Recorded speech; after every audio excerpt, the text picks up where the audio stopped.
Deixa eu ver se você... Ok. Eu estou gravando. Então, é o seguinte. Tem uma lista de exercícios que deve ser entregue em duas datas. E hoje seria a entrega da primeira parte da lista. Mas tudo bem, o Wilson me informou que é um aluno novo, então eu vou ter que abrir uma exceção para você. Mas peço que você acesse o AVA na unidade 2, seção 1, e faça o download dessa lista. Veja o material também, que já está publicado no AVA. E tem videoaula também já lá no AVA. Tem um monte de material, então você pode fazer download ou assistir dentro do AVA mesmo, tudo isso, para que você possa ter um suporte, um auxílio para poder responder a lista e me entregar até a semana que vem. Semana que vem, você vai ter que me entregar as duas partes, ou seja, a lista inteira, tá? Porque na semana que vem tem uma segunda parte da lista para ser entregue. Quem já entregou a primeira vai me entregar só a segunda parte.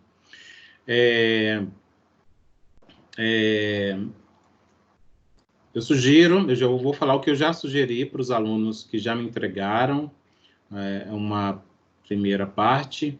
Eu sugiro que você crie um arquivo Word e nesse arquivo você coloque o seu nome completo, o seu RA ou o seu CPF e que você coloque apenas as alternativas que são corretas da lista, tá? A lista, é composta por 31 ou 32 exercícios, não me recordo aqui, e todos eles são de alternativa. Então, eu sugiro que você coloque somente as alternativas que você considera corretas para cada questão.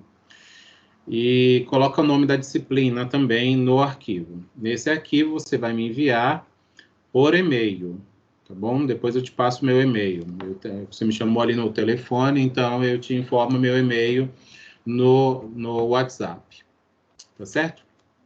Eu agora vou começar a aula, tá bom? Vou disponibilizar. A nossa aula vai até 8h25, porque ela o nosso encontro presencial, né? A gente está tendo aula remota, mas a gente está considerando como encontro presencial, tá bom? Nosso encontro, ele deve durar 1h30. Isso significa, em tempo, 75 minutos, tá? Então, é 1 hora, mais 1 hora mais 15 minutos de aula, de encontro presencial, ou seja, nós vamos até 8h25. Tá bom? A minha aula está um pouquinho grande, então eu vou precisar começar já. Eu vou compartilhar com vocês a tela, tá? Deixa só eu vir aqui no PowerPoint para poder preparar o arquivo. Tá ok? Agora eu vou conseguir compartilhar. Bem, é esse aqui. É esse aqui. Pronto. Eu vou desligar o meu vídeo, tá bom? Vou desligar o meu vídeo e para que não fique muito carregado o sistema. Bem, começando a nossa aula. Nossa disciplina é esta, processos estocásticos. Estamos na unidade de ensino 2 do nosso material, e essa unidade tem título assim, né? Dado assim, processos de renovação e processos estocásticos. A seção 2 dessa unidade, desculpa, eu espirrei aqui, trata de probabilidade de transição, tá? A gente vai falar um pouco sobre isso aqui. Para dar início, a gente vai falar um pouco do que é uma probabilidade de transição e vamos falar um pouco da relação que ela possui com o processo de renovação que a gente já viu na aula passada, tá bom? Vou retornar ainda... Alguém está falando? Professor, o áudio está muito baixo, o volume no máximo aqui, quase não estou conseguindo escutar. Você consegue aumentar um pouquinho? Consigo aumentar um pouco? É, o seu áudio está muito baixo. Ah, é? Espera lá. Então, deixa eu só descompartilhar aqui a tela. Mas o meu está no máximo. Eu acho que o problema é o seu áudio. Tá? Tenta É, o meu aumentar está o no seu. máximo também. Vai ter que ficar assim, então. Ok, eu vou voltar aqui no compartilhamento da tela. Ok. Ah, pronto. Vamos lá. A gente vai voltar a falar um pouco sobre processo de renovação, tá? Para poder relembrar, mas isso já foi apresentado na aula passada. Mas a gente vai trazer de novo aqui para poder falar sobre a relação que esse conceito possui com probabilidade de transição. Bem, temos um autor no nosso material, e ele é uma dissertação de mestrado. Tá? Essa dissertação, que foi usada pela autora do nosso livro, texto, ele traz o conceito de probabilidade de transição como uma probabilidade de mudança do estado de um processo, né? Como se a gente tivesse, por exemplo, acompanhando o desempenho de um sistema ou de um equipamento, e aí o estado do equipamento, quando ele está em atividade, a gente considera que ele está em bom estado, por exemplo. Quando algum problema ocorre, e aí esse equipamento ou esse sistema precisa ser interrompido o seu funcionamento, ele muda de estado ou de status, tá? E aí a probabilidade de transição dentro dessa situação, desse contexto, é justamente a possibilidade disso acontecer e em que é dentro de um determinado período de tempo, tá? Por exemplo, assim, a gente vai considerar qual é a chance de um equipamento necessitar de uma manutenção máxima, por exemplo, no máximo 3 vezes durante um mês. Para quê? Para que isso é importante? Para que a gente possa fazer planejamento, por exemplo. Tá bom? Eu estou só trazendo um exemplo para que a gente possa entender para que serve toda essa teoria que eu estou apresentando aqui. Continuando. Essa equação que está aqui, tá? É uma probabilidade condicional, tá? A gente não vai fazer uso ainda dessa equação, tá? Mas é uma probabilidade, por isso começa com P, indexada por I e por J, dentro de um período de tempo, e essa probabilidade aqui é o meu processo, tá? Meu processo estocástico. E aqui é o estado desse processo depois de um período de acompanhamento, por exemplo, T mais ΔT, onde esse ΔT é a variação do tempo. Aqui, depois, essa barrinha aqui é de condicional, tá? Então, esse processo aqui, com esse estado, está condicionado ao mesmo processo, é X, ó, X aqui, isso se refere ao mesmo processo. Só que o período de tempo é diferente. Aqui é T mais ΔT, e aqui é T. E no período T, esse processo tem esse estado que está aqui apresentado. Só para a gente entender o que essa fórmula está dizendo para a gente, tá? A gente não vai calcular ela dessa maneira como está ainda, tá? Não agora, não nessa aula. Então, voltando aqui. Quando o meu processo está no estado I e ele vai mudar para o estado J, eu consigo avaliar a possibilidade dessa mudança dentro dessa variação ΔT de tempo com uma medida de probabilidade, para verificar qual a possibilidade de ocorrer isso, tá certo? Isso aqui é exatamente o que a gente denomina de probabilidade de transição. Para relembrar, tá bom, já apresentei, agora a gente vai relembrar o que são os processos de renovação. Processos de renovação são uma classe de processos estocásticos, que é a nossa disciplina, é o nosso conteúdo, né, dentro da disciplina, onde a gente acompanha sistemas ou equipamentos ou peças em que o tempo entre as falhas de ocorrência é considerado IID. Eu apresentei isso na aula passada para vocês, mas para relembrar, IID quer dizer que o tempo entre as falhas é independente, ou seja, eles independem um do outro, e eles são identicamente distribuídos. Isso aqui é importante porque senão a gente não consegue aplicar uma teoria probabilística única para o processo como um todo.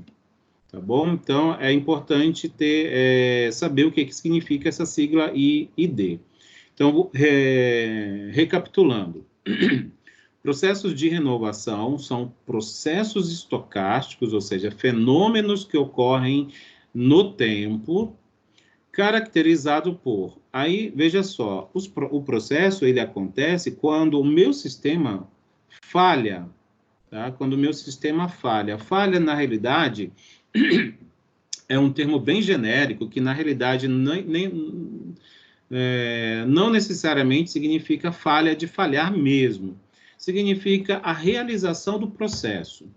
Tá? Como eu apresentei na aula passada, não sei se vocês vão lembrar, mas eu utilizei um exemplo da recarga de uma impressora.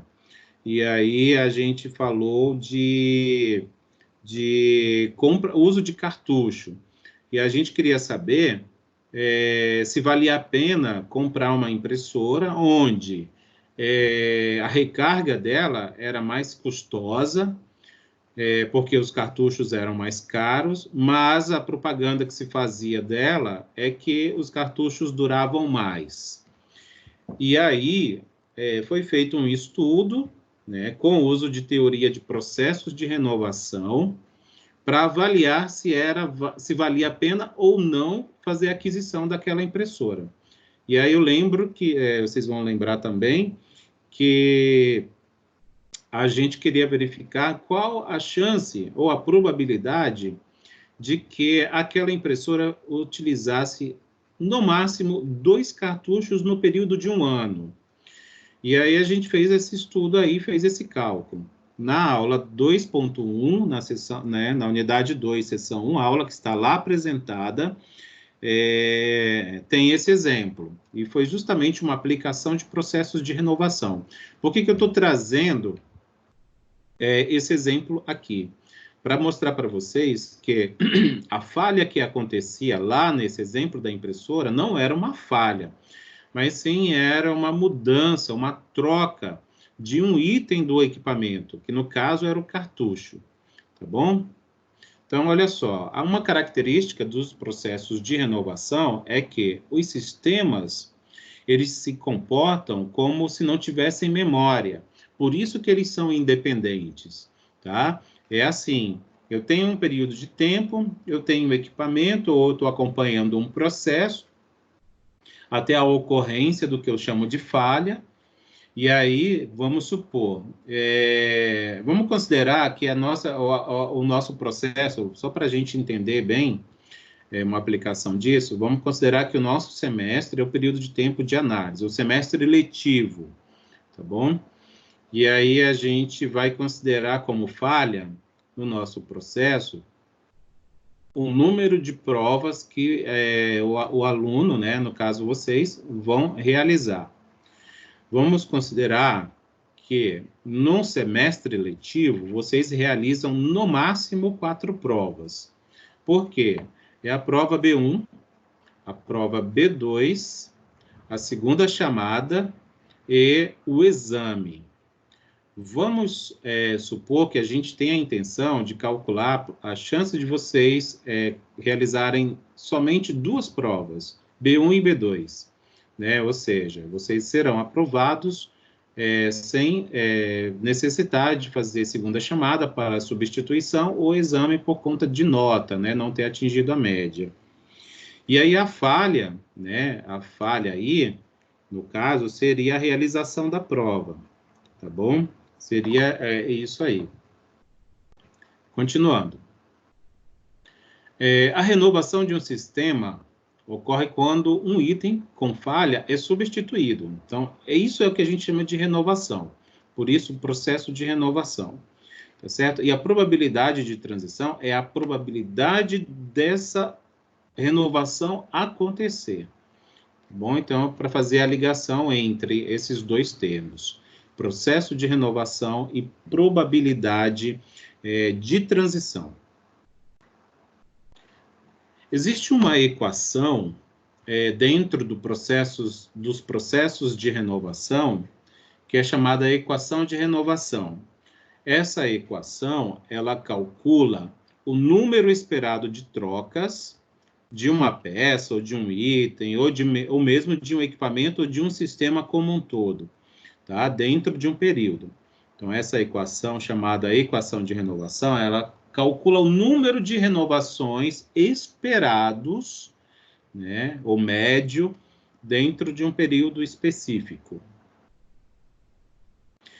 Esta aqui é a equação de renovação, tá? Obviamente, a gente não vai fazer o cálculo por ela, né? Existem recursos que me levam para o cálculo da equação de uma maneira mais simples, mas eu apresento a equação do jeito que ela é, na sua forma original, para a gente enxergar que ela originalmente não é uma coisa muito trivial. Tá? Envolve uma integral aqui, esse primeiro termo aqui antes da soma também envolve uma integral e etc. Tá certo? E o que ela faz, essa equação de renovação? Ela faz análise, ela é útil, na realidade, para análise de demandas, para avaliar custos, né? Porque quanto mais manutenções ou mais paradas ocorrem no período avaliado, possivelmente isso agrega custo, né? E aí necessita uma análise mais detalhada ou com maior tempo ou maior investimento, tá? Até mesmo tempo de manutenção. Um exemplo que eu apresento para vocês é esse que está aqui na tela. Ele fala o seguinte: um sensor eletrônico exibe uma intensidade de falha. A intensidade de falha é a taxa de falhas dentro de um período. E o que ele está me dizendo aqui? Esse sensor eletrônico ele tem uma intensidade de falha constante. Então, para um determinado período, as falhas são consideradas constantes.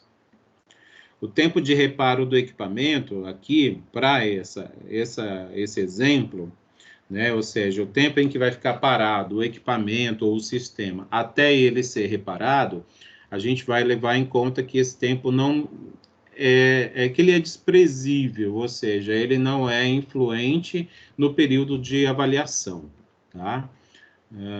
Quando comparado ao tempo médio entre as falhas, tá? O tempo médio entre as falhas é exatamente o tempo entre falhas que a gente analisa com o processo de renovação. Assim, o tempo entre as renovações, né, que são o tempo entre as falhas, vai ser considerado, por isso que a gente tem que sempre considerar que eles são identicamente distribuídos, senão a gente não consegue fazer uma aplicação única de uma distribuição probabilística teórica para todo o período analisado. Nesse caso aqui, a gente está considerando que a distribuição de probabilidade é exponencial. No exemplo da aula passada, no exemplo da impressora, a gente considerou que a distribuição probabilística apropriada para a situação era a distribuição normal. A gente até utilizou a tabela da distribuição normal, etc. Bem, nesse caso aqui, que eu estou apresentando hoje, a distribuição considerada é exponencial. E aí, a função matemática que representa a distribuição exponencial é essa que está apresentada aqui para vocês. É esse lambda, ó. Lembra que esse lambda é a tal da intensidade de falha constante, ó, tá aqui, lambda. Ele aparece aqui na fórmula. O E com expoente menos lambda vezes o T. O T é exatamente o período, tá? É o tempo. e esse E é a constante de Euler, que vocês já devem conhecer, e é aquela constante que a gente utiliza em várias disciplinas do nosso curso. O que a gente deseja?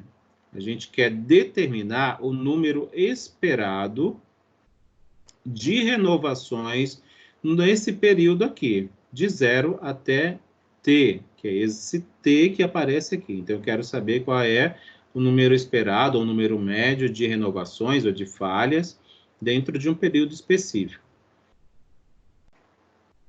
Como que a gente vai obter isso?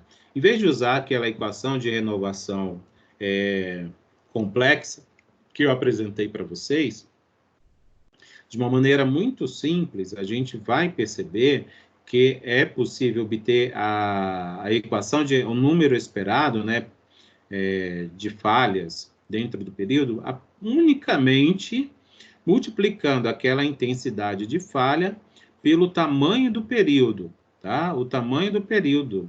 Isso vai me fornecer exatamente o número esperado de renovações, ou o número médio de renovações nesse período aqui, tá certo? Então, veja só, em vez de usar aquela equação de renovação, que é um tanto complexa, a gente utiliza unicamente uma conta muito simples de multiplicação, que está aqui.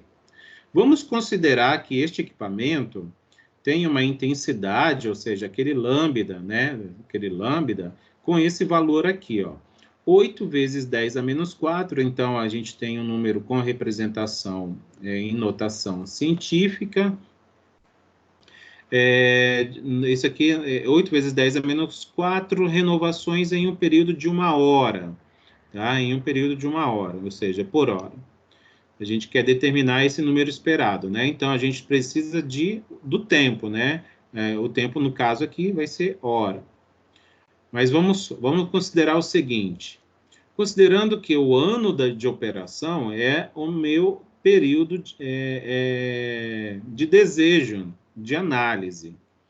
Então, olha só, a gente vai considerar que, em horas, esse ano aqui de operação do equipamento é igual a 10.000 horas, tá? Então, a gente precisa converter essa unidade aqui de tempo em ano para a unidade em horas, porque a minha taxa ou a minha intensidade de renovação, ela está em hora, como a gente viu no slide anterior.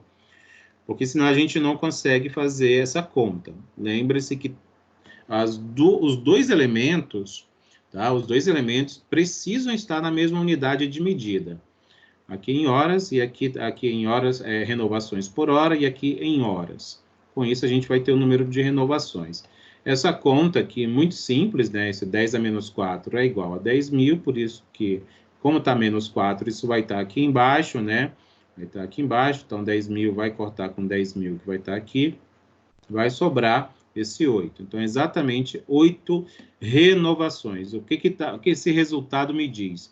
Esse resultado me diz que o total, né, o número médio, o número esperado de renovações em um ano, sendo que esse um ano é o número o tamanho a quantidade de horas de funcionamento do equipamento, é igual a 10.000, então eu vou ter 8 renovações ou 8 falhas, ou 8 reparações.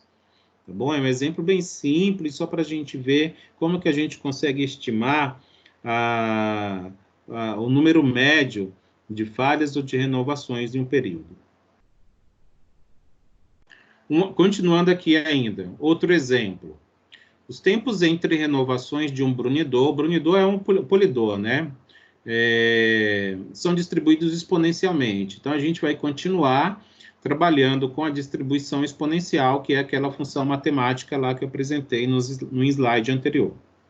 Sendo que o tempo médio igual a 40 dias, tá? Então, o tempo médio de funcionamento, né, é de 40 dias. O tempo até o reparo, ele vai ser considerado desprezível também aqui. Perceba que a gente sempre leva em conta essa condição. Essa condição aqui é sempre considerada, porque se a gente desconsiderá-la, a gente vai ter que fazer esse tipo de análise por uma outra maneira, que não é o caso ainda da gente apresentar, tá bom? Então, o que a gente deseja aqui? A gente quer determinar o número de falhas por mês. Então, aqui eu quero analisar mensalmente. Dessa máquina aqui, no caso, né, o brunidor. Tá bom? Então, eu quero determinar o número de renovações dentro desse período. Bem, eu vou considerar o tempo, né, que é exatamente a variável que a gente sempre analisa quando a gente está trabalhando com o processo de renovação. Como eu já citei, esse tempo ele vai ser considerado como tendo um comportamento segundo uma distribuição exponencial, é isso que ele está dizendo aqui, tá certo? O tempo tem distribuição exponencial com essa intensidade de falha, né? Essa intensidade de falha eu desconheço, porque a informação que ele deu lá foi que a média de tempo é de 40 dias. Aqui está a função exponencial, que a gente já viu lá no slide anterior.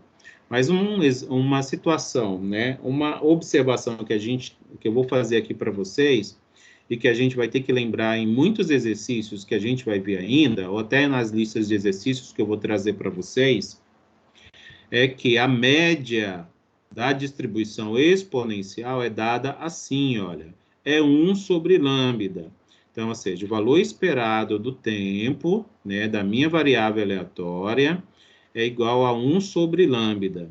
Então, o que o problema me disse? O problema me disse que a média é de 40 dias, ou seja, 1 sobre lambda é que é igual a 40. Não é o lambda, não é a intensidade. Ele não disse que a intensidade é 40, ele me disse que a média é 40. Então, a gente tem que ter um certo cuidado aí quando a gente for ler exercícios daquele tipo.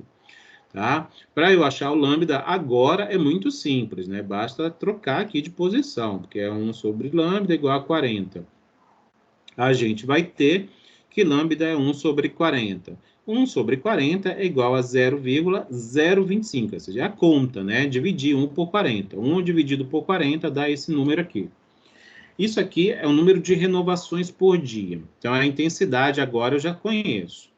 Beleza, o que eu quero? Lembra que a gente vai estimar sempre pelo produto da intensidade, pelo tamanho do intervalo de análise, né?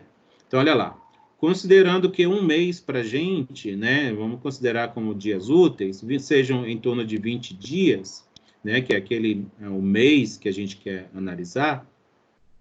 Então, agora eu já conheço os dois elementos que eu preciso para fazer essa conta, né, calcular o número médio de renovações, né?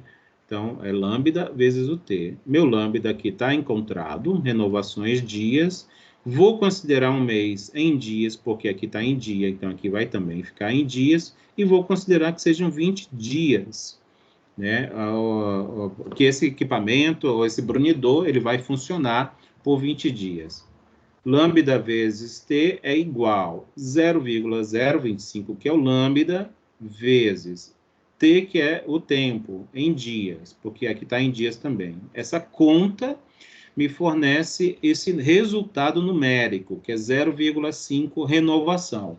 Isso quer dizer que em um mês vai acontecer meia renovação. Obviamente que na prática, esse número meia renovação, ele não tem sentido prático.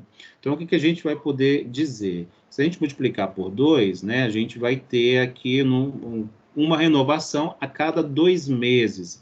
É como se esse equipamento precisasse de uma parada a cada 2 meses. Essa é a interpretação prática disso aí. Agora a gente vai voltar a falar um pouco do conceito de probabilidade de transição. Para isso eu vou exemplificar um grafo, tá? Vou apresentar para vocês um grafo que é um recurso visual que a matemática tem e a teoria de probabilidades também faz bastante uso para a gente poder entender como que ocorrem as mudanças, ou seja, as transições em termos de probabilidade. Tá certo? Eu não vou ficar lendo isso aqui, depois vocês leiam, tá? Mas o que eu quero apresentar para vocês tá bem aqui, ó. É isso que tá aqui, ó. Isso aqui é um grafo, tá? Aqui são os nós do grafo, esses círculos aí são os nós. E as setas direcionadas, elas são o que a gente chama de arcos, tá? Arcos, tá bom?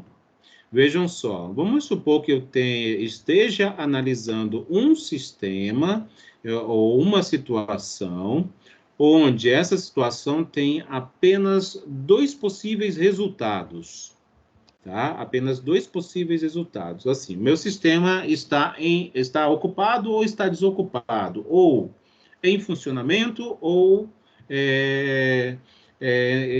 inoperante. Operante ou inoperante. Tá certo? Então, vejam que as mudanças ocorrem desse tipo. Vamos considerar que o zero seja o sistema desocupado. O que pode acontecer aqui? Quais são as mudanças possíveis em períodos de análise? Vamos supor, em um determinado momento, esse sistema está inoperante ou desocupado. Ele está aqui, então, dentro do meu grafo, né, no meu esquema visual, ele está aqui. O que pode acontecer no período seguinte?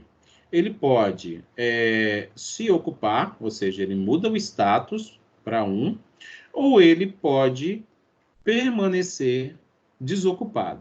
Então, são essas duas situações. Então, as transições possíveis, tá?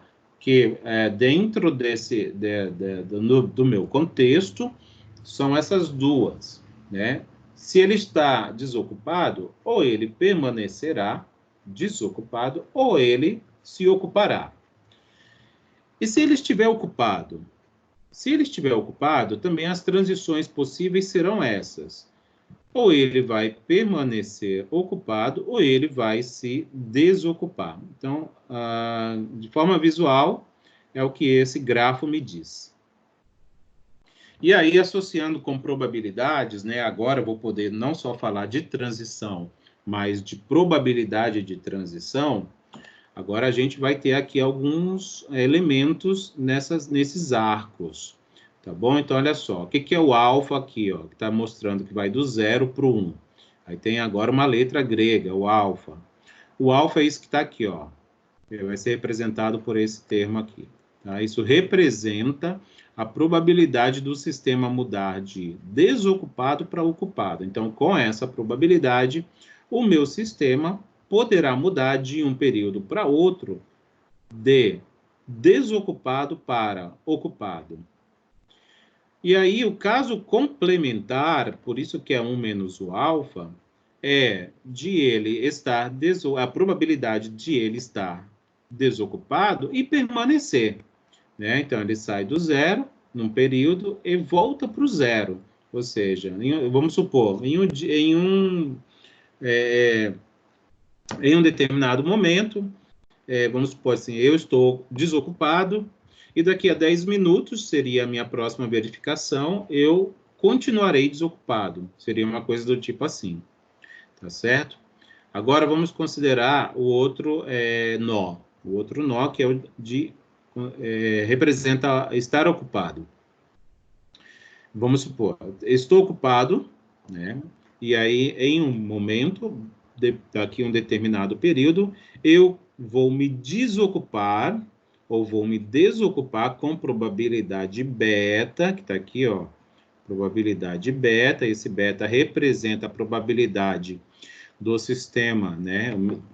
Eu sou o sistema, no caso, de mudar de ocupado para desocupado. Perceba que esse termo sistema, ele é bem genérico, tá? Ele não representa um equipamento, assim, de fato. Pode ser um equipamento, mas pode ser uma pessoa, pode ser um grupo de pessoas, pode ser qualquer coisa. E aí, o complemento disso é a situação de estar ocupado o meu sistema e, num período seguinte, ele permanecer ocupado. Tá? Essas probabilidades, elas são atribuídas de maneira arbitrária ou de conhecimento prévio. Tá? Então, isso sempre é informado em algum exercício. Tá? Porque, se não for informado, não tem como a gente fazer esse tipo de análise. Então, é como se a gente tivesse também um conhecimento histórico, né? Eu sei que um sistema, um equipamento, ele se ocupa, vamos supor, em metade do dia. Quando a gente fala metade do dia, a gente está falando de 50% do dia, né? Do dia útil. Vamos supor, se é um dia útil, um período, né, um expediente, são de 8 horas, então eu estou dizendo que ele se ocupa por 4 horas. Metade do dia, 50%, ou 0,5%, é exatamente essa probabilidade aí que eu estou falando. Tá? Vamos entrar agora num outro conceito, tá? Que é o que a gente chama de processos de renovação generalizados.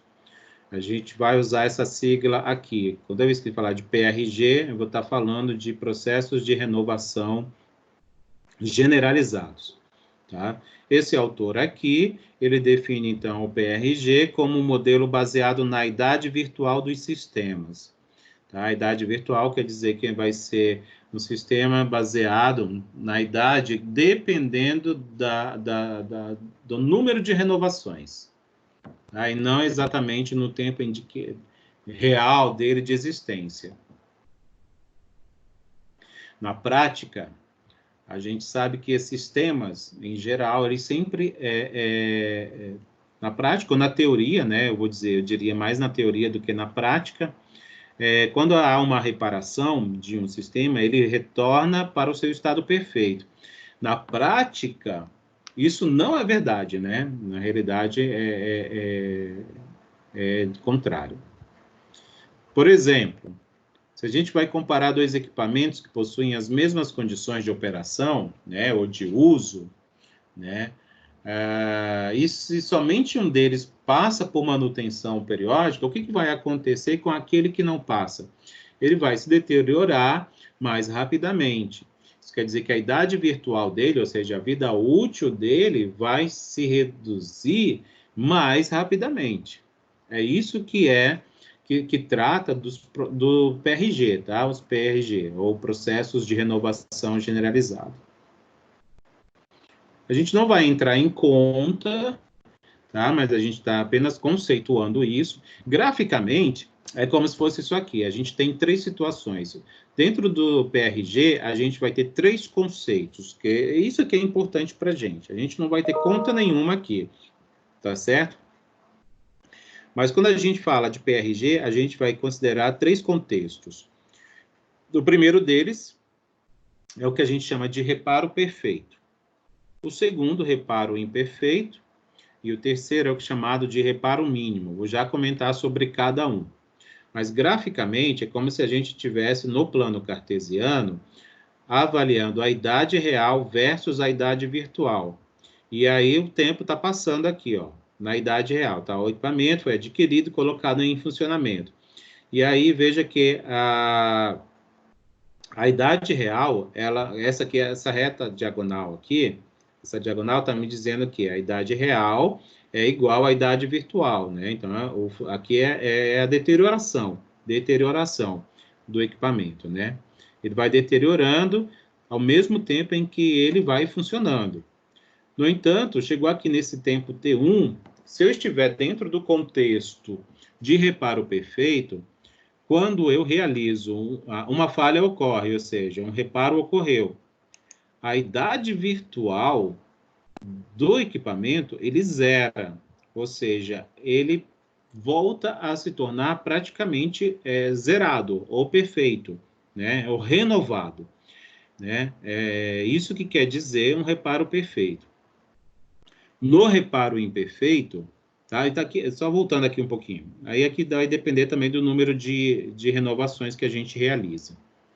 No reparo imperfeito, percebam que a idade virtual, vejam só, a diagonal, quando elas são iguais, idade real, idade virtual, e aqui são o número é a idade, né? Onde os reparos ocorreram. A idade virtual, ela não volta a zerar. Vejam só, aqui começa o acompanhamento, a idade virtual está igual à idade real nesse momento, no entanto, aconteceu uma falha ou uma parada do sistema, e aí um reparo é realizado, no entanto, a idade virtual ela não zera, ou seja, ela não volta aqui para esse eixo. Ela reinicia a partir de um determinado patamar, e aí continua, tá bom? E perceba que a diferença desse gráfico do reparo imperfeito para o reparo perfeito é exatamente essa. A reta, ela volta aqui para o eixo X, né, do plano cartesiano. Aqui não. Ela baixa um pouco, mas ela não volta mais a tocar.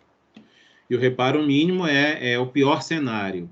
É como se o reparo realizado ele não fosse bom o suficiente para que o equipamento voltasse a funcionar perfeitamente. Então, ele continua, né? Ele continua mesmo passando por reparo, e aí ele vai deteriorar como se não tivesse passado por manutenção. E aqui é o que eu já comentei com vocês, tá? Ali no gráfico, é o conceito do que é reparo perfeito, o conceito do que é um reparo imperfeito, e a pior situação é a chamada reparo mínimo, tá bom? Depois vocês leiam quando tiverem acesso a esse material. O material está lá. Esse material, em PDF, ele está postado no AVA, na unidade 2, na seção 2, no momento aula. Tá bom? Eu já disponibilizei esse material para vocês. Então, vocês podem, depois, fazer o download, né, desse material para leitura, porque isso a gente vai precisar desses conceitos que eu estou trazendo aqui para vocês realizarem a lista de exercícios. Acho que se eu não me engano, tem exercícios que falam lá sobre reparos, né? Esses conceitos de reparo perfeito, reparo imperfeito e reparo mínimo. Então, é importante que vocês deem uma olhada nisso para que possam responder, estar aptos para responder a lista de exercícios. Continuando. Existe uma outra situação dentro do que a gente chama de PGR, né, ou processos de renovação generalizados, um outro tipo de processo estocástico, que é conhecido como processo não homogêneo de Poisson. O processo não homogêneo de Poisson, ele é um processo de renovação generalizado, onde o tempo entre as renovações, ele não é mais independente, tá? Eles não são mais independentes, eles passam a ter uma dependência. Isso que é o processo não homogêneo de Poisson, tá? Que é o que está dito aqui, ó. É o que a gente vai considerar assim, processo não homogêneo de Poisson, tá? A sigla vai ser essa, PNHP.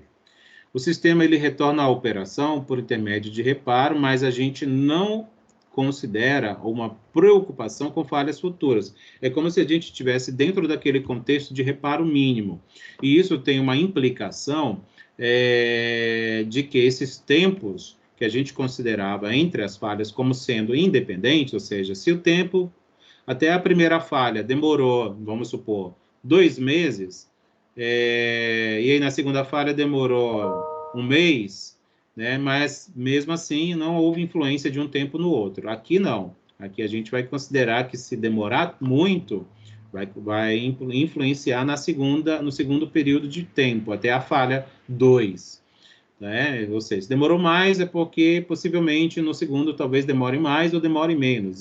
Aí vai ter uma dependência aí, a depender do meu processo.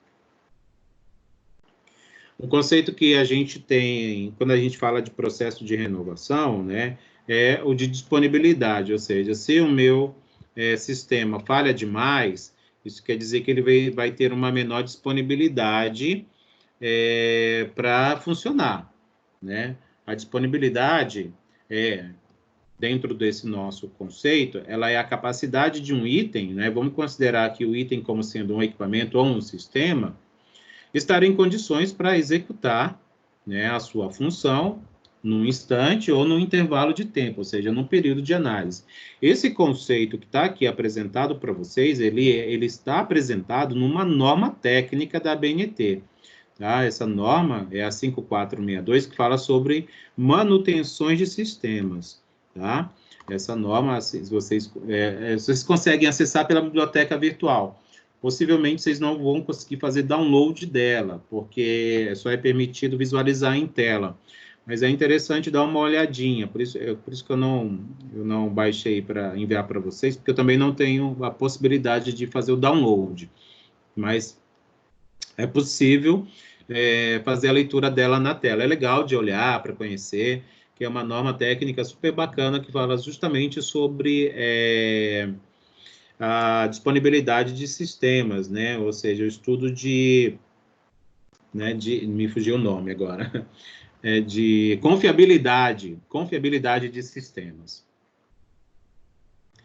Bem, isso aqui eu já falei para vocês. E como que é possível, né? Se a gente está falando desse conceito de disponibilidade, como é que a gente consegue avaliar a disponibilidade de um componente ou de um sistema? Tá? Eu estou usando aqui um exemplo como é o sistema elétrico. A probabilidade de transição responde essa pergunta, né? Saber a chance, é como se a gente voltasse lá naquele grafo, e aquele grafo tem aquelas probabilidades, né? Aqueles valores de probabilidade que são obtidos sempre por conhecimento histórico ou por experimentos, tá? Ou por experimentações, tá? De laboratórios.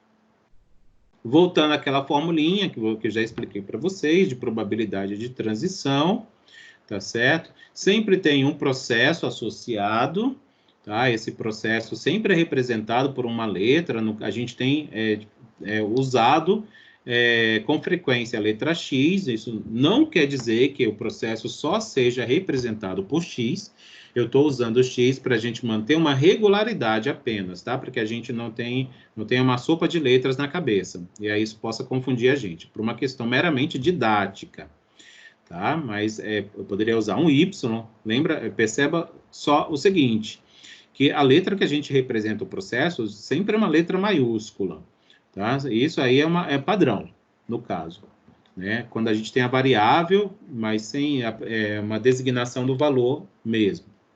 E aí tem um índice aqui, né? Que a gente está indexando esse processo em um índice. Esse índice, no caso, vai ser o T, porque é o tempo, né? Ou seja, meu processo avaliado no tempo. Vamos considerar que essa análise, como a gente usou lá no gráfico, 0 ou 1, agora, em vez de ocupado ou desocupado, eu vou poder dizer assim, operante ou inoperante, né? E avaliar a possibilidade da mudança desses estados aí, né? Qual é a probabilidade disso ocorrer no período de tempo de análise, tá? Então, só para a gente entender como que a gente usa essa simbologia dentro do conceito de disponibilidade e probabilidade de transição. E aí, falar de disponibilidade, existem algumas maneiras de distingui-la ou de se medir, tá? Também não vou entrar em muito detalhe, mas são conceitos que vocês poderão buscar em outros momentos, né? A gente não vai fazer uso disso aqui na prática, mas é só para vocês saberem que existem, né? Por exemplo, a disponibilidade dita pontual, exatamente a disponibilidade que a gente tem calculado aqui, ou seja, é a probabilidade de transição ou aquele número de renovações que a gente calculou em exemplos anteriores, tá? Aquele número lá, a gente tem atribuído uma determinada medida de probabilidade. É exatamente o que a gente chama de disponibilidade pontual, tá? Ou seja, a disponibilidade pontual pode ser estimada pelo número médio de renovações de um período, tá? Vai ser medido no caso. Aqui nesse caso, a gente está considerando um número médio com igual a probabilidade, porque a gente, para a nossa variável aqui, a gente tem apenas esses dois valores possíveis, 0 ou 1, para indicar se o sistema está operante ou não. Nesse caso, a gente teria associado a essa situação, não mais uma distribuição exponencial, mas a gente teria uma distribuição de Bernoulli, que a gente já viu isso em sala de aula, tá? Depois a gente volta a ver com mais detalhes. Tem o segundo tipo de disponibilidade, que é conhecida como disponibilidade assintótica ou limítrofe. Esse A aqui representa a disponibilidade, e aí essa disponibilidade dentro de um período de tempo muito grande, né, esse T tende para o infinito, ela vai ser calculada de forma assintótica, né, ou seja, de maneira muito aproximada. Uma terceira maneira de calcular a disponibilidade de um sistema é fazer o cálculo da disponibilidade média dentro de um intervalo de interesse, ou seja, não mais um período inteiro, mas uma parcela de um período, por exemplo. E aí isso seria estimada por uma integral, um cálculo integral aqui. Esse C que apresenta aqui, ele tem que ser maior que zero, né? Que é um período de tempo, né? Então, por isso que isso tem que ser maior que zero. E, por último, tem essa possibilidade aqui de disponibilidade média assintótica. Então, é pegar aquela AC que a gente viu lá na terceira e aplicar um limite onde aquele valor de C, que é o período de tempo, né, ele vai tender para infinito. Então, vai ser um período de tempo bem grande. Tá certo? Tem esse exercício aqui, eu vou deixar para vocês fazerem. A dica que eu posso dar para vocês é igual aquele número médio lá de renovações para fazer, tá? Só tem um detalhe aqui. Como eu apresentei nos dois exemplos lá do Brunidor e lá do outro sistema elétrico, que eu não me recordo agora, onde a gente fazia meramente o produto entre a intensidade com o tamanho do tempo, lá a gente tinha as duas medidas na mesma unidade de tempo. No exercício que está aqui apresentado, não tem. A gente tem a intensidade de falha apresentada em dia, e aqui a gente tem um tempo apresentado em meses. Ou a gente converte essa falha para mensal, ou a gente converte esse período mensal para dias. Tá certo? Depois faz o produto. É só isso que tem que fazer. Não vou fazer esse cálculo aqui, mas vou deixar isso como exercício para vocês. Na aula que vem, eu vou perguntar se vocês tiveram alguma dificuldade ou não nessa conversão e nesse cálculo, tá certo? A aula de hoje é essa, tá bom? É isso que eu tinha para apresentar para vocês aqui. Vou voltar aqui. Espera só um pouquinho. Vou tirar aqui Pronto. E vou voltar a minha câmera. Bem, essa era a aula que eu tinha para apresentar hoje, tá bom? Sobre probabilidade de transição. Esse material, como eu disse, já está disponível no AVA. Não esqueçam que semana que vem vocês têm a outra parte da lista para me enviar. Eu vi que teve um monte de gente que já me enviou. Recebi agora há pouco alguns, mas eu não respondi ainda que está recebido, mas já vi lá na minha caixa de mensagem que já tem alguns que enviaram. Tem o caso do Wilson, né, que está ingressando agora. Então, o Wilson, eu abri a exceção para que ele me entregue na semana que vem tudo, tá, Wilson? Não deixa de me entregar, porque é o prazo, porque eu tenho prazo também para lançamento dessas notas de atividades, tá bom? Tem esse exercício para vocês fazerem, ele não vale nota, mas é importante que vocês exercitem para verificar se entenderam a aula de hoje. E agora eu vou abrir para perguntas, se tiverem. Alguém quer perguntar alguma coisa? Ô, professor, boa noite. Desculpa, eu não sei se você já perguntou, mas eu cheguei um pouco atrasado. Eu queria saber sobre data provas, se vocês têm algum retorno da faculdade, esse tipo, que o governador com a data de quarta. Pois é, Edmar, teve essa prorrogação da quarentena, né? Até o dia 22. A gente não tem ainda essas datas. A gente, de fato, não vai voltar até... Lembra que a nossa prova estava agendada para o dia 14, porque no dia 21, que seria a terça, que seria dentro da semana de provas, ela é feriado, né?